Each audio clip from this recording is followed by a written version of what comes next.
Bom dia, pessoal. Vamos ver aqui. Vamos ver quem está entrando.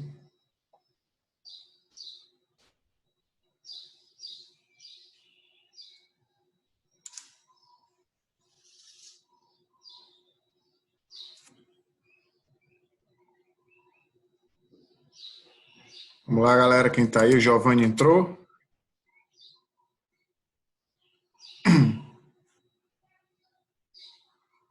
Uma gravação. Pronto. Só abrir aqui. Opa, quem foi que entrou? Joia, mais um entrou. Vamos começar, né? Bora. E slide atual. Pronto. Diga lá, Rafaela, qual foi a sua dúvida que você teve na aula passada? Da aula do vídeo? Isso. Foi de ameaça, mas aí eu acho que foi falta de atenção mesmo, porque eu marquei a letra A e depois que eu resolvi, eu vi que o gabarito era a letra C. Uhum. Eu acho que só será admitida a renúncia, a representação para o juiz, mas ela não é uma violência doméstica, não é incondicional? Não, pois é, justamente isso, tá? O crime de ameaça, ele não teve ação penal alterada pela Lei Maria da Penha. No contexto lá da Lei Maria da Penha, o crime de ameaça ele ainda continua sendo de ação penal pública condicionada à representação. O único crime que teve a mudança da ação penal foi o crime de lesão corporal, porque a Lei Maria da Penha ela proíbe qualquer aplicação da Lei 9.099. Nos termos da súmula 542 do STJ, qualquer lesão, ainda que seja leve, ainda que seja culposa, vai ser de ação pública incondicionada, se for no contexto da Lei Maria da Penha. E foi essa a minha dúvida, então. Foi, né? Mas é isso, essa sua dúvida aí, muita gente erra, sabe, nas questões, porque pensa que na Lei Maria da Penha qualquer crime é de ação pública incondicionada, e não é. A única que mudou foi a lesão corporal. Entendi. E aí, tem mais alguma dúvida do crime de ameaça, de sequestro, cárcere privado, tudo tranquilo? Tudo tranquilo. Era Bom, só isso. Era? Então pronto. Hoje, assim, até para ficar, esse vídeo aqui eu vou estar gravando e eu vou disponibilizar também no YouTube da FB, para que vocês possam, quem não tiver, né, por algum motivo, vai assistir depois. Mas eu até preferi gravar no horário da aula para ter uma rotina, né? Eu não sei se semana que vem a gente volta, se tiver, eu gostaria muito de voltar. Mas se não tiver, pelo menos a gente criar uma rotina, terça e quinta, ter nossa aula como se estivéssemos indo para a FB. E assim é melhor porque eu estou dando aula aqui para vocês e vocês perfeitamente tirar dúvidas na hora, né? Pode pedir para repetir. Então, eu acho que é uma interação maior. Maior. Deixa eu só abrir aqui aqui para o Giovanni. Para poder ele ouvir. Tá certo? Então, eu acho que nessa plataforma fica melhor. Tá ouvindo aí, Giovanni? Beleza? Pronto, agora deu tudo certo. Beleza, né? Então, vamos lá. Nessa aula de hoje, eu vou ver com vocês 2 crimes. Até para a gente concluir a nossa matéria, que seria a matéria da V1. A V1 vai até o artigo 154B. Então, eu vou ver hoje 2 crimes com vocês. Violação de domicílio, tá até, eu tenho que ajeitar logo aqui. Deixa eu ajeitar aqui. Aqui na digitação. Pronto. Domicílio. Dispositivo informático. Então, eu vou ver 2 crimes com vocês. O artigo 150 do Código Penal e o artigo 154A. E o B, porque é ação penal. Tá certo? Então, eu separei aqui uns slides para que vocês não tenham a necessidade de está com código, mas se tiver, beleza. Eu já copiei os artigos, os slides, vocês vão ver aqui. Estão conseguindo ver os slides? Sim. Sim, né? Então, pronto, eu já copiei para a gente ter uma interação mais rápida. Eu vou só minimizar aqui, mas vocês continuam me vendo, tá? Beleza? Então, vamos lá. O artigo 150 do Código Penal, ele tem o penal de violação de domicílio, que tem a seguinte conduta. Ó, entrar ou permanecer clandestina ou astuciosamente ou contra a vontade expressa ou tácita de quem de direito, em casa alheia ou em suas dependências. Pena, detenção de 1 a 3 meses ou multa. O que é o crime de violação de domicílio? Qual é o bem jurídico protegido? Você tem um direito constitucional, já viram os direitos e garantias fundamentais, foi? Uhum. Pronto. Então, vocês viram lá que um dos direitos fundamentais é justamente a inviolabilidade do domicílio. A casa é asilo inviolável, né? Ninguém pode entrar, quando a Constituição fala em ninguém pode entrar, tanto os particulares como também o poder público. Não pode entrar sem o consentimento, né? Salvo para prestar socorro, em caso de desastre, em caso de prisão, em caso de flagrante delito, né? E aí é qualquer hora, né, do dia ou da noite, e durante o dia, mediante prévia ordem judicial. Então, são as exceções à inviolabilidade do domicílio.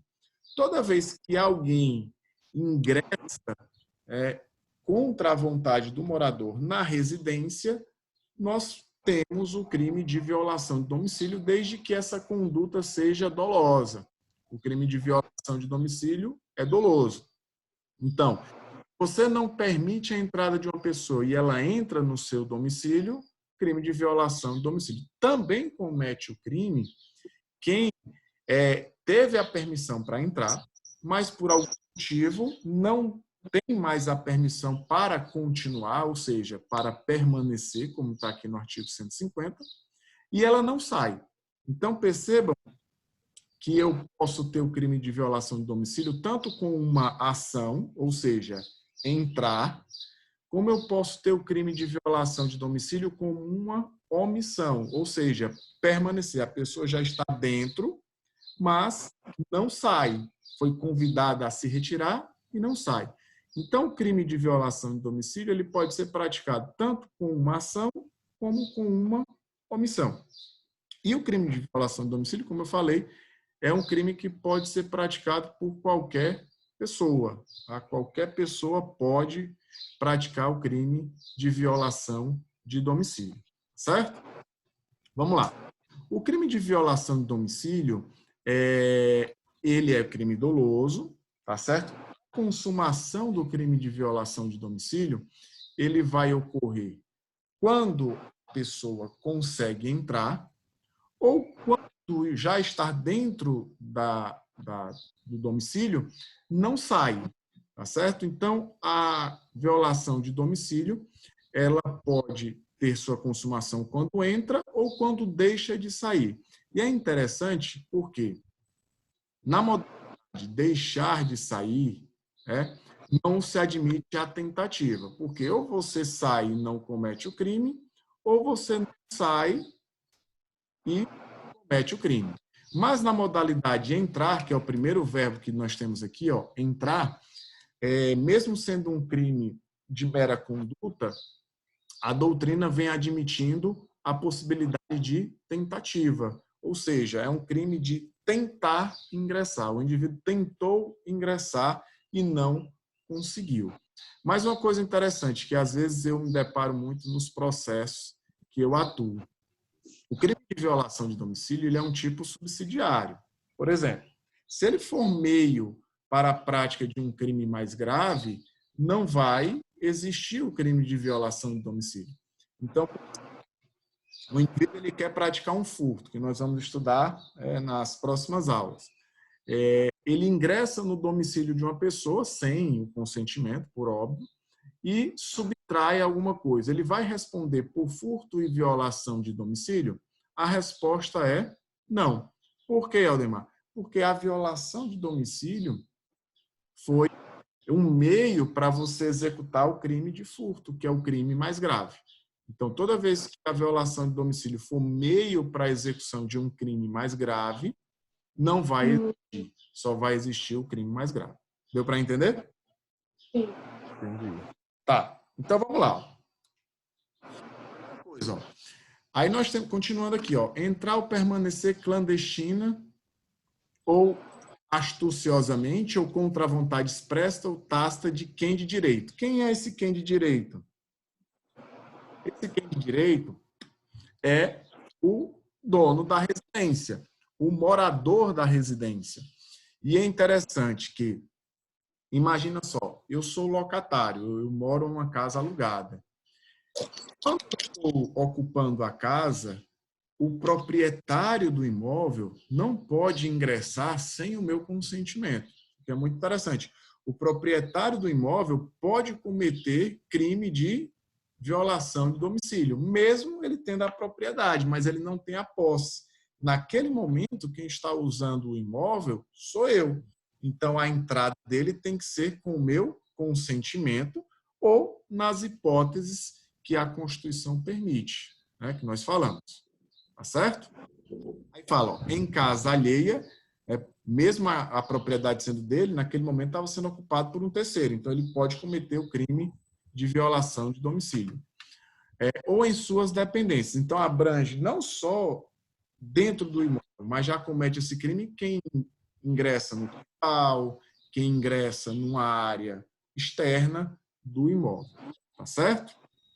Vamos lá. Ó. Primeira coisa, você falou de uma violação de domicílio. A gente tem que delimitar o conceito de casa, né? Porque a casa é o sinônimo de domicílio.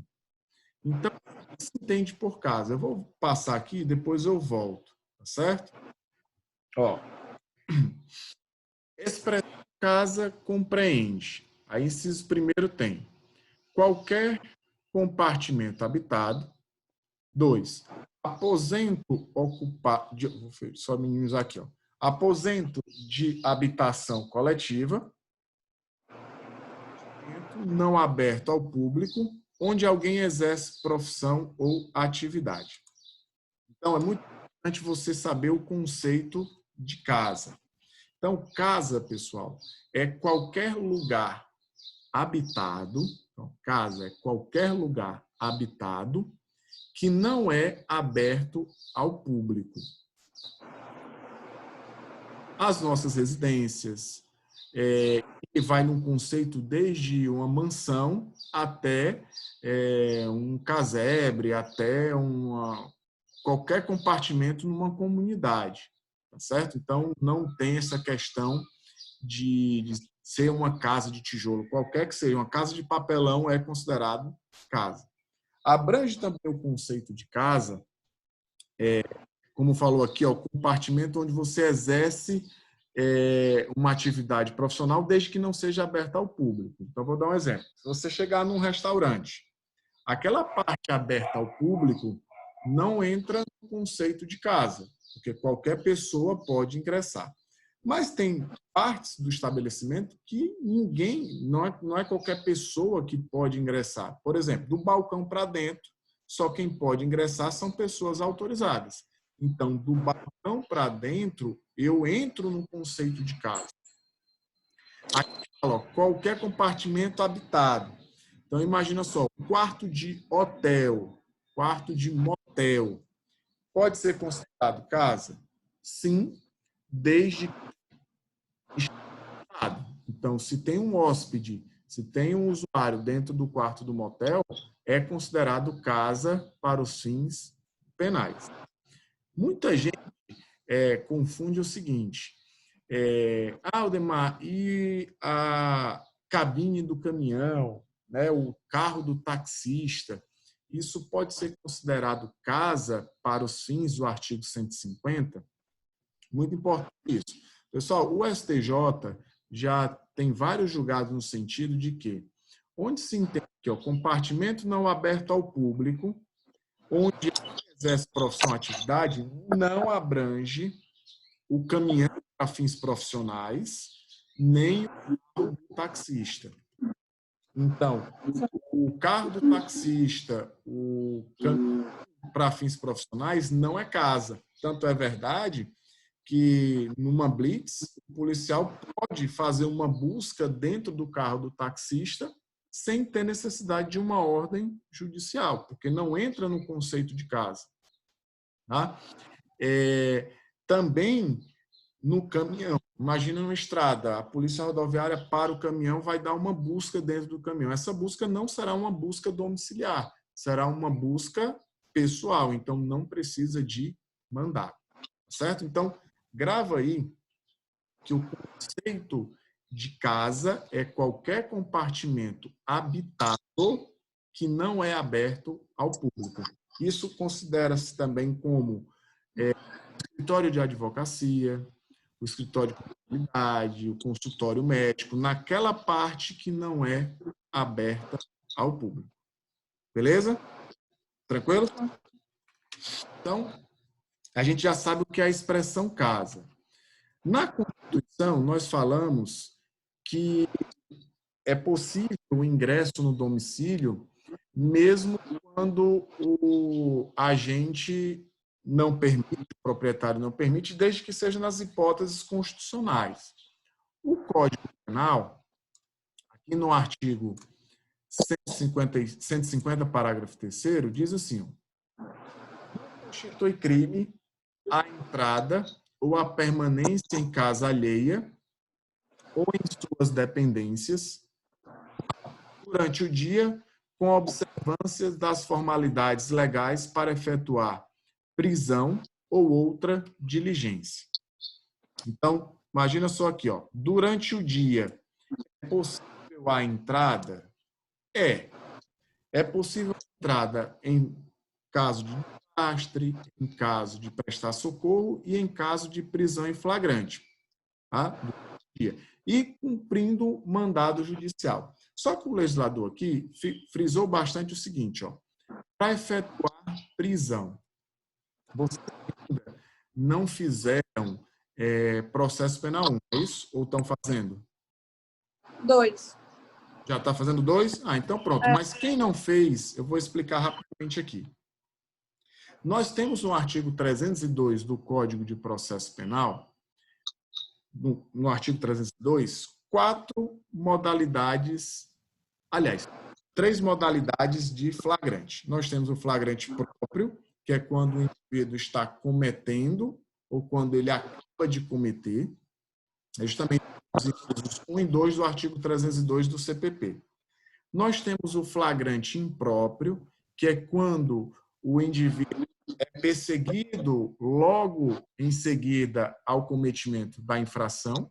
E nós temos o flagrante presumido, que é quando ele é encontrado logo depois, com armas, com objetos que fazem ser ele, presumidamente, o autor da infração. Quando a Constituição Federal permitiu o ingresso para se evitar a prisão em flagrante, essa prisão em flagrante é aquela que está ocorrendo, está tendo um crime ou acabou de cometer, o agente acabou de cometer o crime. Então, só se permite o ingresso sem o consentimento, quando for hipótese de flagrante próprio, ou seja, está cometendo o crime ou acabou de cometer o crime. Não é possível o ingresso pela polícia ou por particulares, tá? Quando o crime já ocorreu e nós temos só uma situação de flagrante impróprio, o caso de perseguição. Inclusive, recentemente, o STJ decidiu que não é permitida a entrada na casa do indivíduo quando nós temos o flagrante impróprio, ou seja, a perseguição. A polícia tomou conhecimento de que o indivíduo teria praticado o crime e ele ingressou na residência. De acordo com o STJ, o flagrante impróprio, que é esse da perseguição, não permite a entrada da polícia no domicílio. tá certo? Somente o flagrante próprio. Aí, olha, uma situação que é muito corriqueira. Você dá o crime de tráfico de drogas em direito penal 4, tá certo? Uma das modalidades do tráfico de drogas é você ter a droga em depósito, ter a posse da droga. Se o indivíduo tem uma quantidade de drogas dentro da residência e a droga é para venda, ele está cometendo o crime de tráfico. Por quê? Trata-se de um crime permanente. Enquanto o indivíduo está lá com a droga dentro da casa, ele está cometendo o crime. E aí você, fazendo a interpretação sistemática, vai entender o quê? Bom, se ele está cometendo o crime, ele está em flagrante delito. E em flagrante delito é possível que a polícia ingresse no domicílio sem autorização judicial. Tá? Contudo, pessoal, o STF vem restringindo essa entrada. Por quê? Aqui, ó, eu coloquei esse julgado do STJ. Vou voltar aqui de novo. Aqui. Ó, esse julgado do STF, que hoje serve de paradigma para... Esse aqui é o do STJ, vou pegar o do STF. Esse julgado do STF, ele serve de orientação, de paradigma para todos as ações policiais em que se ingressa no domicílio sem mandado judicial em situação de flagrante. Então, olha o que o STF decidiu em 2015 e hoje é o entendimento do tribunal. Tem assim, a entrada forçada em domicílio sem mandado judicial, ou seja, numa situação de flagrante delito, ó, só é lícita mesmo em período noturno quando amparada em fundadas razões, devidamente justificadas a posteriori, que indiquem que dentro da casa ocorre situação de flagrante delito, sob pena de responsabilidade disciplinar, civil e penal do agente ou da autoridade e de nulidade dos atos praticados. Então, vamos aqui. O que significa, Aldemar, essas fundadas razões? Opa, o André aqui entrou. Deixa eu só ativar aqui o som para ele, se ele quiser falar. Né? Ativado o áudio. Né? Deixa eu ver aqui, o Giovanni, se quiser falar, já está ativado o áudio. Né? Podem interagir, pessoal. Então, vejam só. O que significa essas fundadas razões? Fundadas razões, para o STF, são atitudes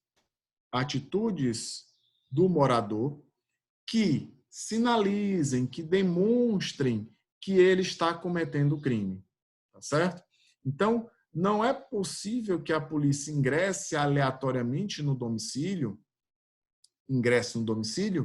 e aí depois encontre a droga. Então, para que o policial tenha uma entrada válida no domicílio do indivíduo sem autorização judicial, ele precisa ter provas anteriores, mesmo que ele só justifique isso depois. É como a jurisprudência fala. A justificação ela é a posteriori, tá certo? Mas ele precisa demonstrar o que é que levou, o que foi que levou ele a ingressar, tá, no domicílio, beleza? Então, tem esse detalhe, ele tem que demonstrar isso. Olha o que o STJ também entendeu, tá bom? Não sei se vocês já tomaram conhecimento, começou essa onda no Morro do Alemão. Lá no Morro do Alemão, nós tínhamos os chamados mandados de busca domiciliar coletivo. O STJ entendeu que os mandados de busca coletivos são ilegais. Então, aqui, ó, configurada a ausência de individualização das medidas de apreensão a serem cumpridas, o que contraria diversos dispositivos legais, dentre eles os artigos, aí cita os artigos do Código Penal, e fala, artigo 5º, inciso 11 da Constituição Federal, A casa é asilo inviolável do indivíduo, ninguém nela podendo penetrar sem o consentimento do morador, salvo em casos de flagrante delito ou desastre, ou para prestar socorro, ou durante o dia, por determinação judicial. Tá certo? Aí fala, ó, é indispensável que o mandado de busca e apreensão tenha objetivo certo e pessoa determinada, não se admitindo ordem judicial genérica indiscriminada de busca e apreensão para a entrada da polícia em qualquer residência. Então, percebam que esses mandados coletivos, que o juiz determina, pode entrar em qualquer casa da comunidade. São mandados ilegais, tá certo? Então, só durante o dia, com ordem judicial, só durante o dia. Aí vem a questão, Aldemar, o que é que se entende por dia? Tá? O que é dia para o direito penal? Eu coloquei aqui, pessoal, o artigo 22, tá? Está aqui o artigo 22 da Lei de Abuso de Autoridade. De acordo com o artigo 22, constitui crime de abuso de autoridade quando a autoridade ingressa sem autorização judicial e fora das hipóteses constitucionais. Então, o artigo 22 da Lei de Abuso de Autoridade fala: invadir ou adentrar clandestina ou astuciosamente ou à revelia da vontade do ocupante, imóvel alheio ou suas dependências, ou nele permanecer nas mesmas condições sem determinação judicial, ou sem ordem judicial, ou fora das condições estabelecidas em lei. Pena, detenção de 1 a 4 anos e multa. Agora, olha a definição de dia. Parágrafo 1º. Incorre na mesma pena, na forma prevista no caput deste artigo, quem? Olha o inciso 3º. Cumpre mandado de busca e apreensão domiciliar após as 21 horas ou antes das 5 horas. Então, preste atenção aqui. Para o legislador, o que é dia? Dia, tá? Dia compreende das 5 horas da manhã até as 21 horas.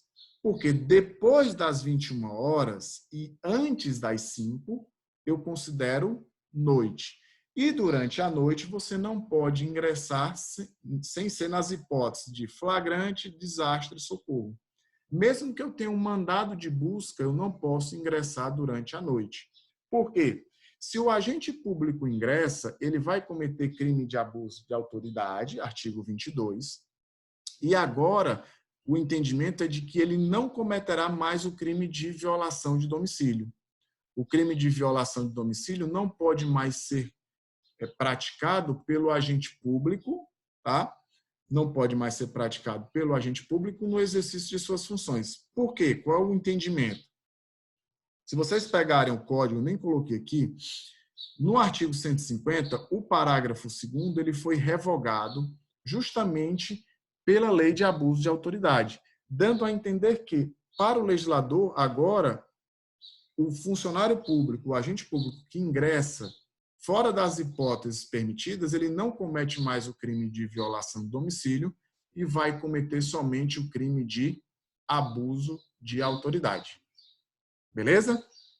Agora, o que é dia? É o período das 5 da manhã, então 5 horas, até as 21 horas.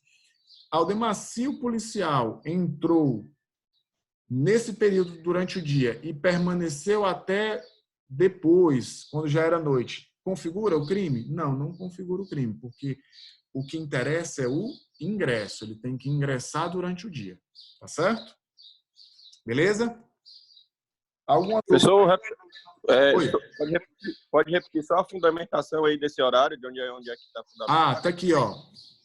No artigo 22, parágrafo 1º, inciso 3º da Lei de Abuso de Autoridade, da lei nova. Tá aqui, ó. Que ele vai cometer o crime também, ó. Cumpre mandado, ó. Incorre na mesma pena, quem cumpre o mandado, ó, de busca e apreensão domiciliar após as 21 horas e antes das 5, dando a entender o quê? que após as 21 horas é noite. E antes das 5 também é noite. Então, esse período de 21 mais 5 é considerado noite. Por isso que comete crime de abuso de autoridade. Obrigado, professor. É da lei nova agora que acabou de sair. Da lei nova, da nova lei de abuso de autoridade. Tá certo? Gente, eu vou ter que encerrar aqui. Eu vou encerrar essa reunião e vou abrir uma nova, tá? Porque como o programa aqui é gratuito, ele fica limitado a 40 minutos. Nós estamos quase estourando o tempo de 40 minutos.